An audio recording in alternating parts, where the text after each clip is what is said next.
guys, welcome back to Sparks and Recreation. Today we're going to talk about the cheapest SRT-4 Neon in America. So this right here is likely the cheapest SRT-4 Neon that's sold in America in a while. Here's a story of how I got it.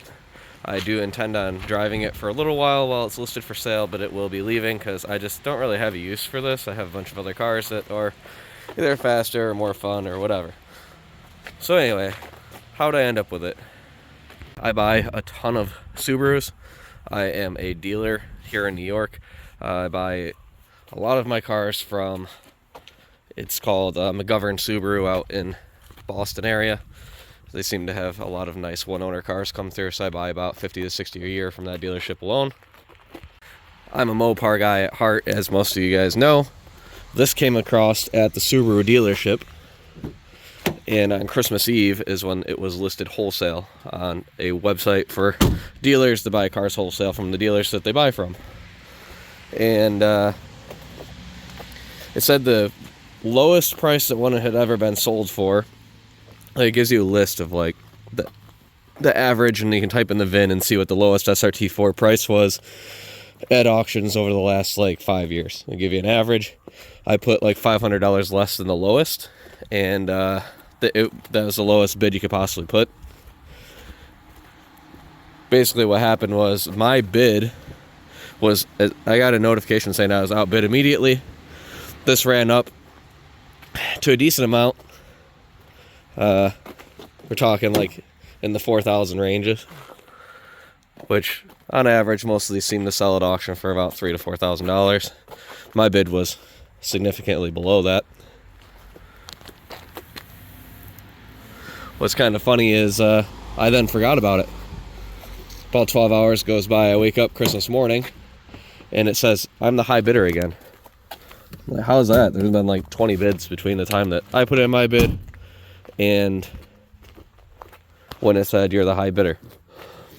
I open up that message about a minute or two after I got the email saying I'm the high bidder, because it'll notify you when your bid is being outmatched or they come back with a counter or something like that.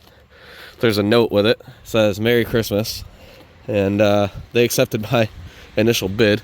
I'm assuming because these guys know I buy any weird Mopar that comes through, and I buy a ton of Subarus from them, and I never complain about anything. If it comes with rod knock or whatever, I get it. Once in a while, shit happens.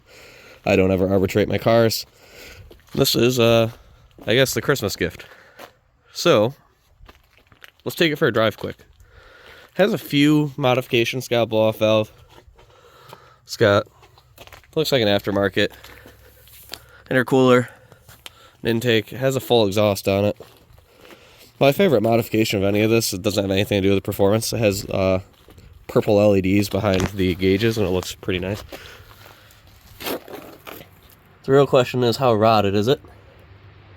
It's not great. That's why it's cheap. Looks great from a distance. Hey, my boy Dalton over there scrapping them cars. Anyways, so here's why it's cheap. Why I'm going to be selling it, not keeping it. Rockers are blown out of the thing.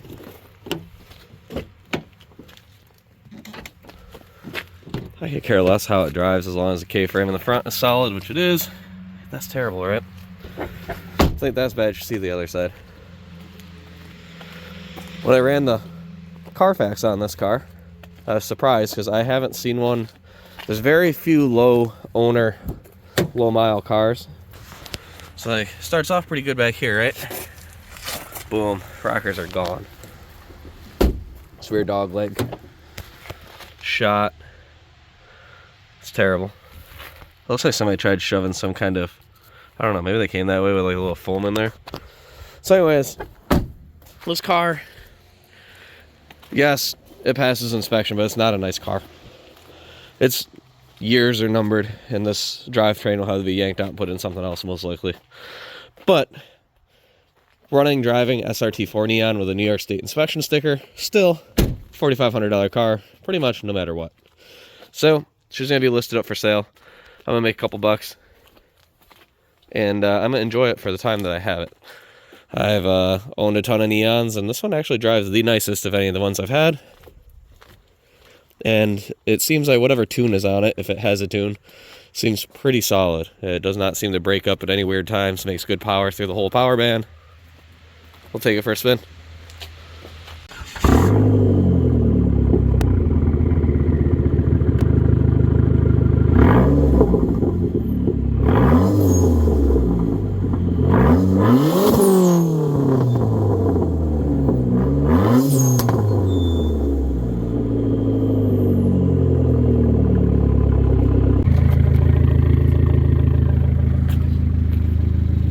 Sounds pretty healthy.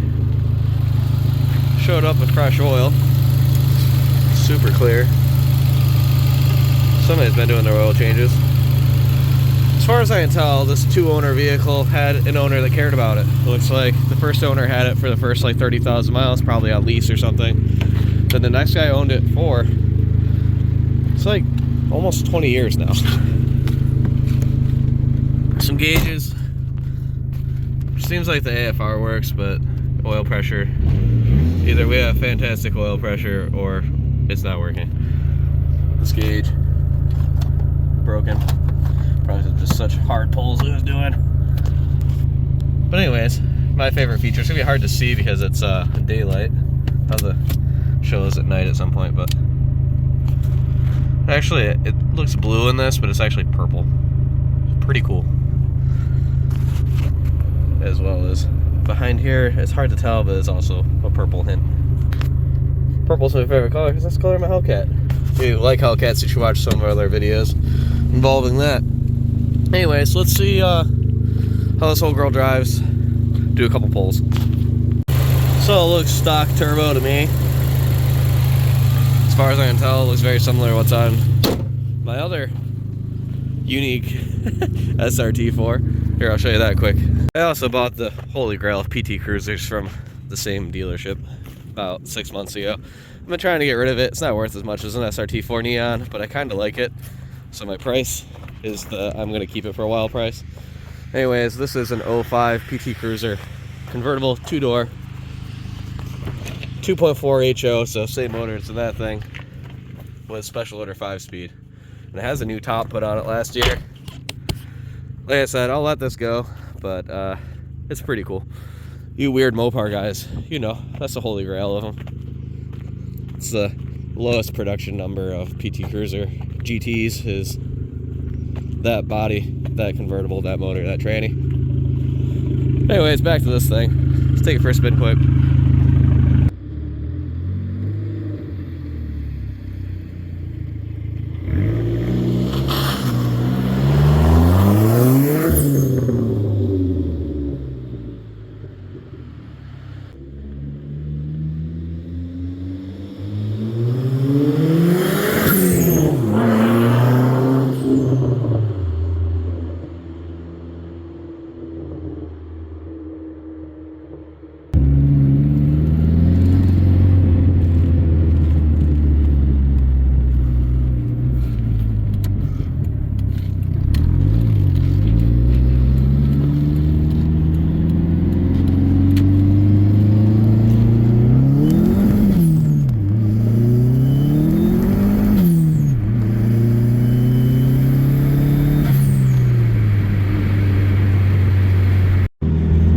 So yeah, as we're driving this thing, a couple little small maintenance items probably need to be done. I feel like it's got a bad CV.